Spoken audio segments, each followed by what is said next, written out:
Let me welcome the first speaker. This is Kajsa Lundfall. She's a serial entrepreneur. Isn't that right? That's right. Welcome. Can you hear me? Is this on? No? No? Yes. Okay. A couple of years ago, I was invited to a costume party, and the theme of the party was, you come dressed as what you wanted to be when you were a kid. That's an excellent theme for a costume party, and as I arrived to the party, there were so many people, and they were firemen, they were policemen, there was a brain surgeon, there was, quite a few pop stars, and very, very, very many princesses. There were so many princesses. I came dressed like this. I'm sad to say that this was my entire costume. When I was a kid, I wanted to be a librarian. You think that's funny? Anybody come from a really, really small place? Anybody here? Oh, here.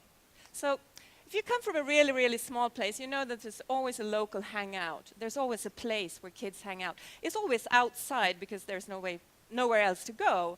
And in most places, this is outside a hot dog stand or perhaps a pizza place.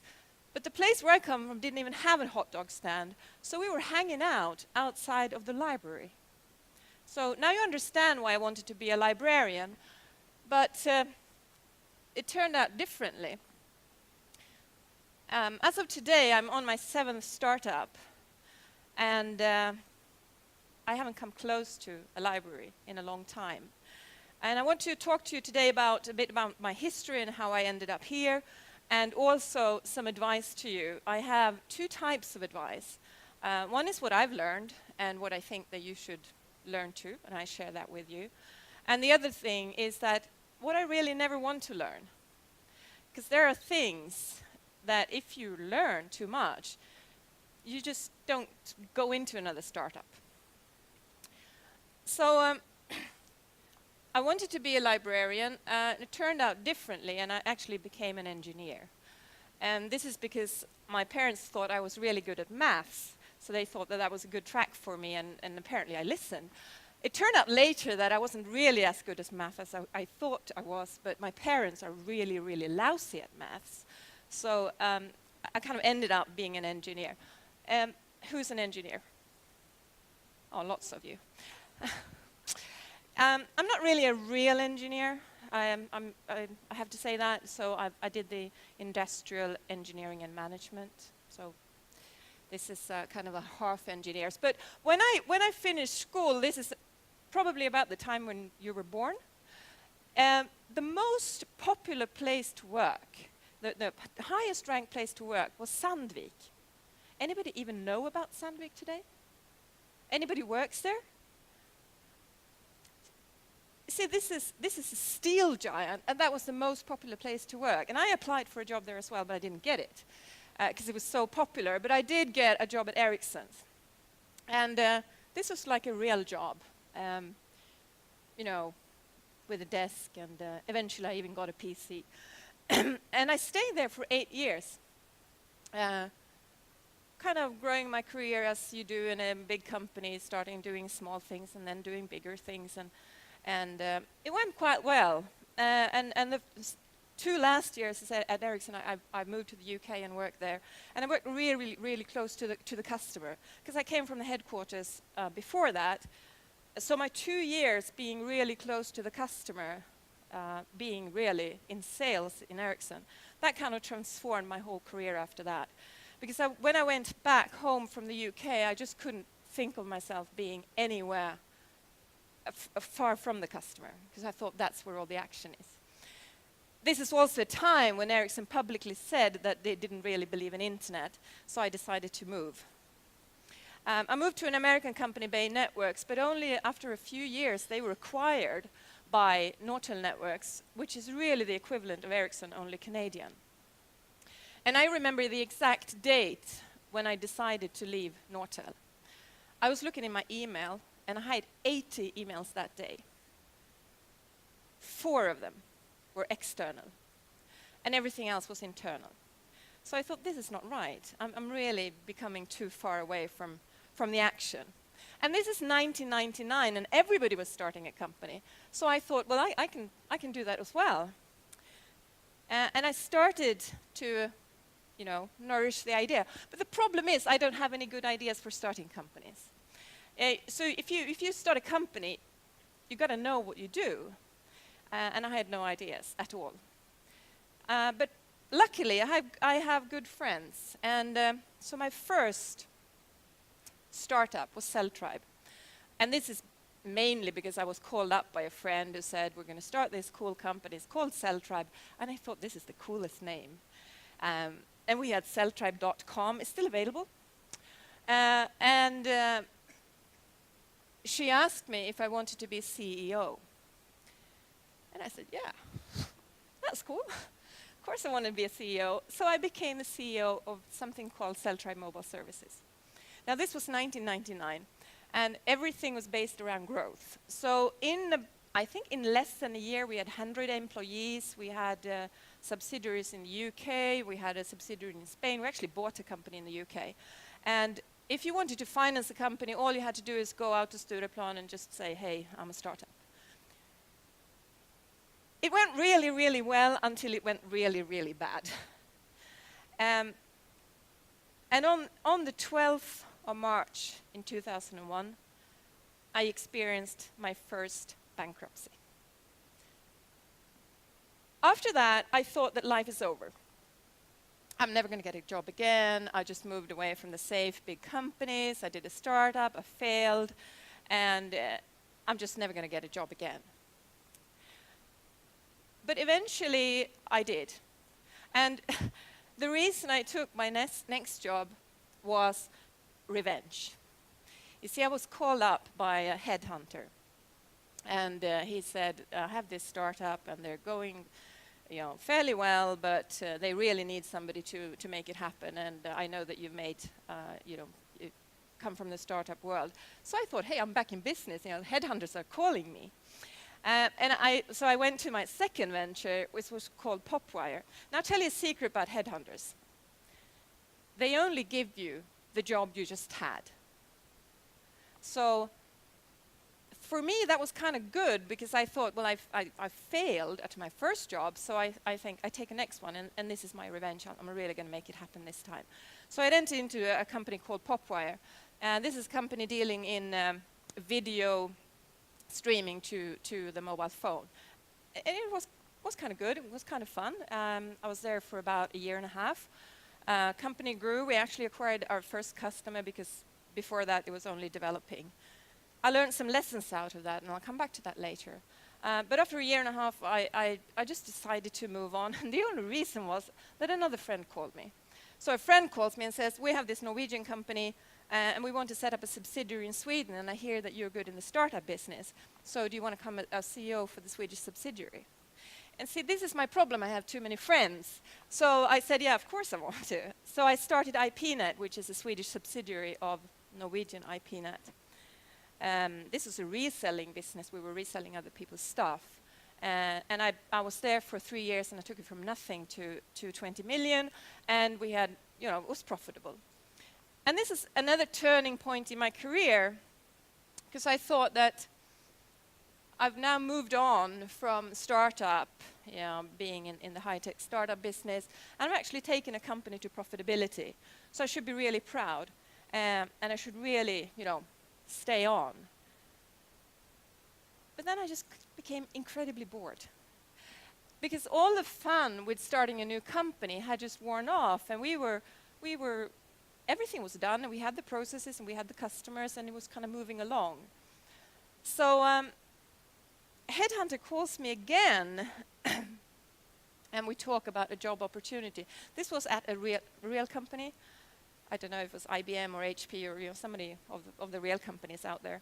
And he was very, very serious with me this time, and he said, look at your CV. If you don't watch out now, you'll never get a real job again. And I was looking at my CV, and it was really, you know, they always tell you that you really get, take care of your CV. It shouldn't be too bumpy. It shouldn't have too many jobs. I was already at a place where I had now 6 different jobs. So I thought, well, maybe he's right, and I actually went for an interview at this company, but I couldn't even, at this point, I couldn't even survive the interview. I was just bored.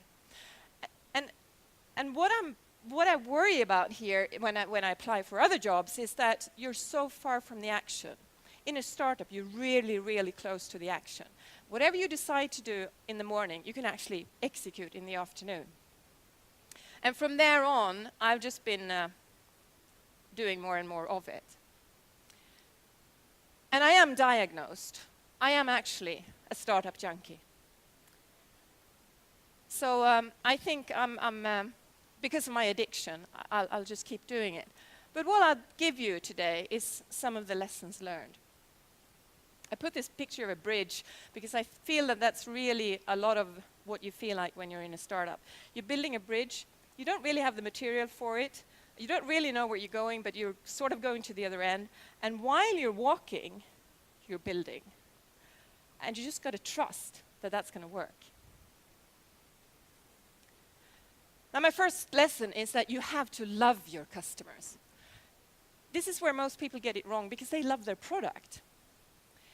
I know you love your product if you're an entrepreneur, otherwise you wouldn't do it. So you love your product or your solution, but you've got to love the customer, because eventually it's the customer who pays the bills. And I've seen this as one of my startup who started up as an engineering company, really developed a good product, and when we got the first customer, everybody was terrified. Oh no, we have a customer. We have to make the program work. We have to make it ready. We have to, or we're going to go into an evolution where it's no longer invention. We're actually going to make something in serious, and we have to have the support function and all that. But you have to love your customers, and this is really important if you're into business to business. You have customer meetings. People don't buy your product because they like your product. They buy from you, and they buy because they like you. So if you don't love your customer in that customer meeting, they're not going to buy from you. And I mean love, not as in like, I mean love. Because if you really love your customer, if you love somebody, you really want to know everything about them, what they eat for breakfast, what clothes they like, what music they like. You really want to know things about them. And this is how you sell. If you know a lot about your customer, then you know how to sell to your customer. So you've got to love your customer. And in business-to-business meetings, that's really hard. There are a lot of people that you like and that you meet that you don't really love. But you've got to find truly in your heart something that you love about them, even if it's just the color of the sweatshirt. Just start with something. This is my second advice. And this is the Swedish word rådda, which is probably a Finnish word anyway, but it just means do a lot of stuff. Sell first, then worry about delivering. This is building your bridge. Because if you sell first, you're not going to sell and deliver in the same instant. You're going to talk to the customer and say, I have this really good idea, and it's not really ready yet, but once it is, it's going to do this and that. And so in the process of selling, you learn from the customer. They say, well, that's a really good idea, but I really like it in blue.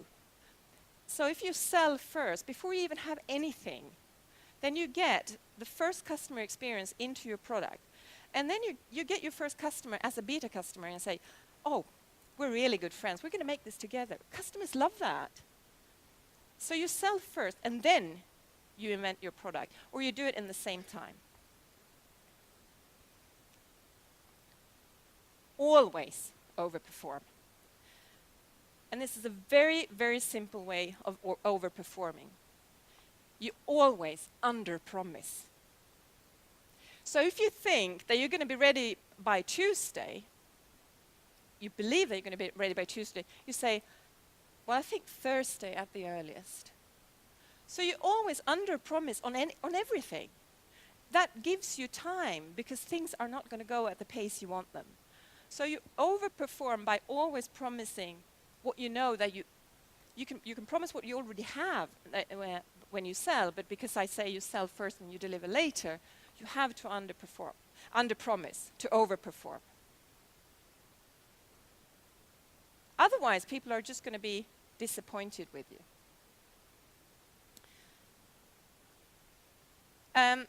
Many companies, and I think all the companies that I work with, have the same problem. Sell something that is extremely complicated. There can be really complex technical details. And you think that if you talk to your customers, you have to explain all the details. Now, most people don't understand a lot. Most people want it really, really simple. So if you think you made it simple, you do the mother test, and you call your mother and explain what you're doing. If she doesn't understand, you do it again. And you've got to make it easy, but you've got to make it easy to buy. So you put yourself in the customer's position, and you say, this is a really fancy product, blah, blah, blah, blah, blah, blah. And the customer goes, yeah, that's a really fancy product. But you've got to make it easy to buy. You say, this is a really fancy product, and this is how we're going to deliver it to you, and here is where you sign. You've got to think of the process of how easy is this to buy. Because most products that are out there are really difficult to buy, because first you have to understand them, and then you order them, and just think about that all the time. Make your products easy to buy. Just easy to make the decision. A week's free trial.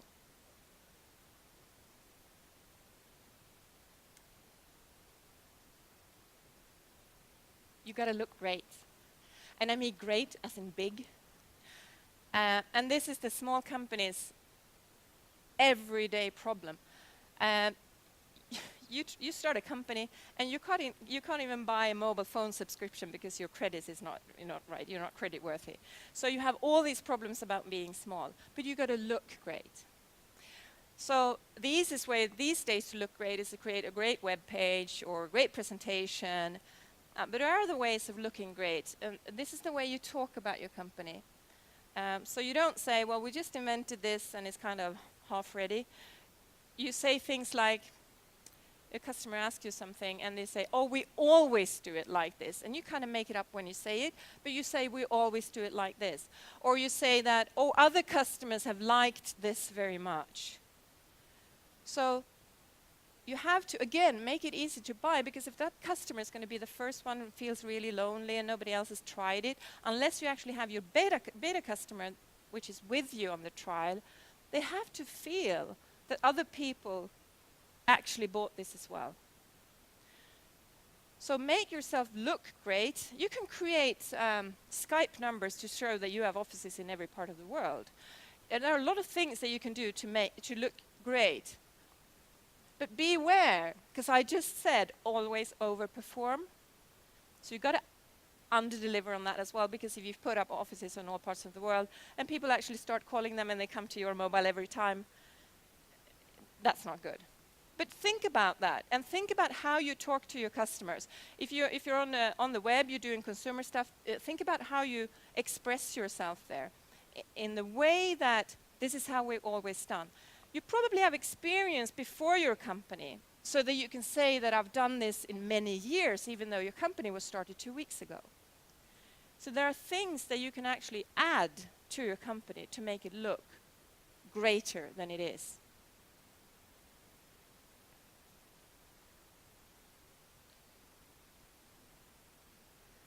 Most of all, enjoy the ride.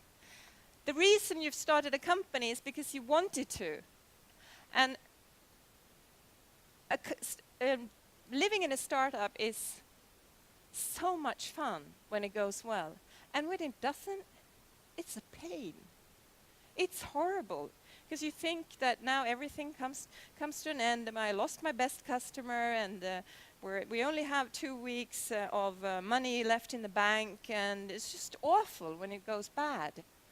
But it goes up and down, so make sure that you have people around you in the company or outside of the company that can pull you up when you go down, because you will go down. I sometimes think of the bridge when I think about being in a startup. Very often I also think about the baseball bat.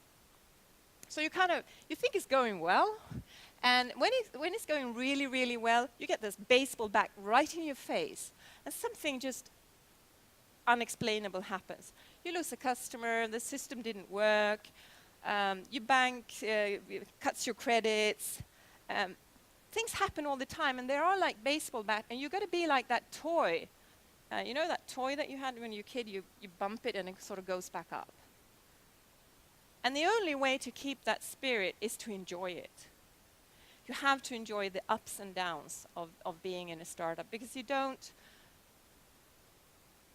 there are going to be downs.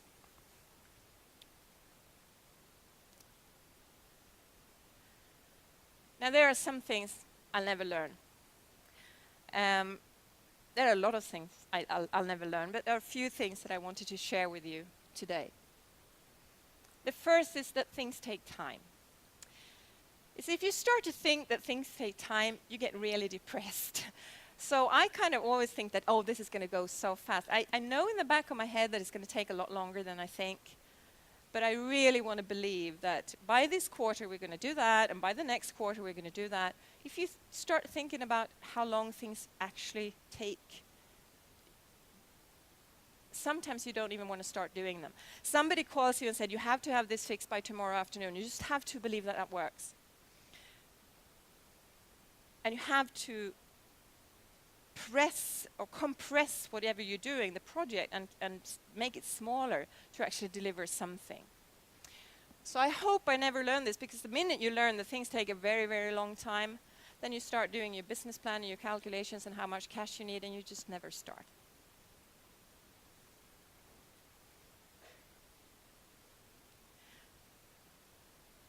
I think this is a difficult one. I keep telling people, and people keep telling me, don't do everything by yourself. And for a long time I thought this was right. But now I'm not so sure. I've seen a lot of examples where experts are brought into a company.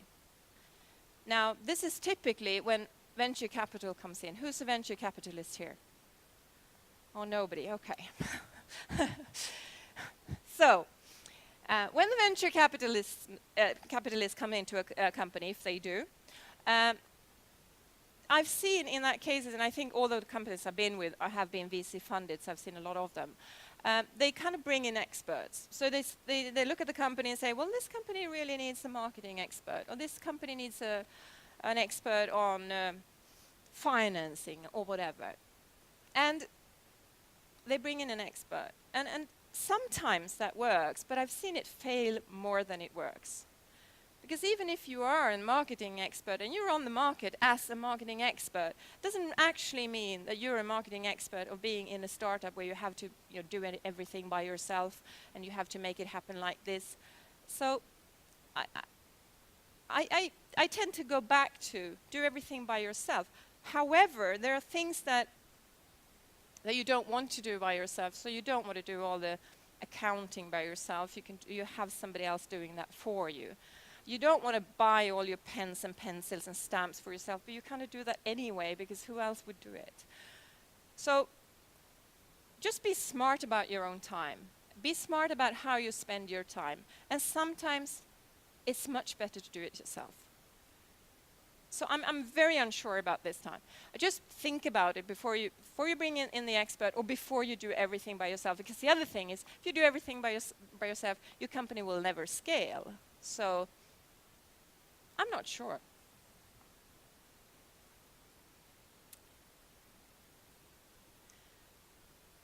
So this is where I kind of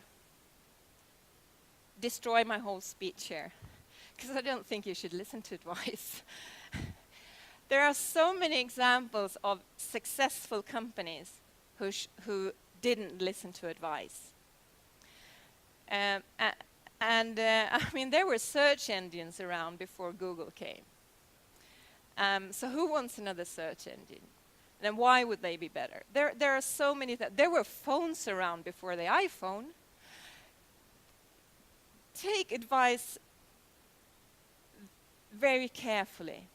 Listen to advice, but when you do, just feel if it feels right for you. Because sometimes advice is I mean, always advice comes from somebody else's perspective, and it's only you in that startup who knows what you want to do and what you don't want to do.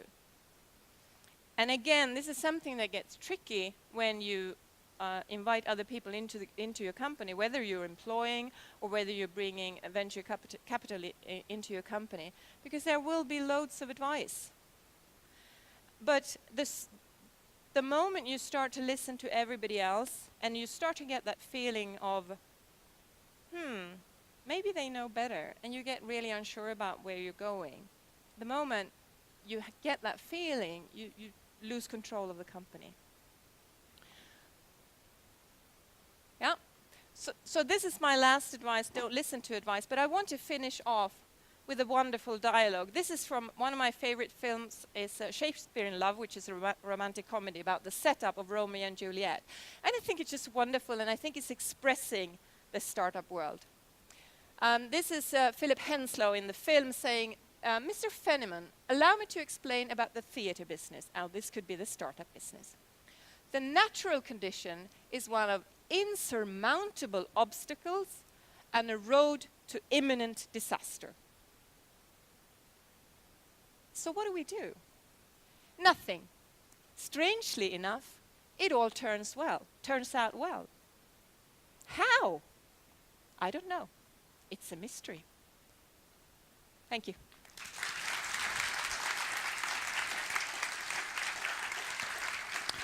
And thank you very much, Kajsa. This is a present for you from Gruppi, and it's beer tasting.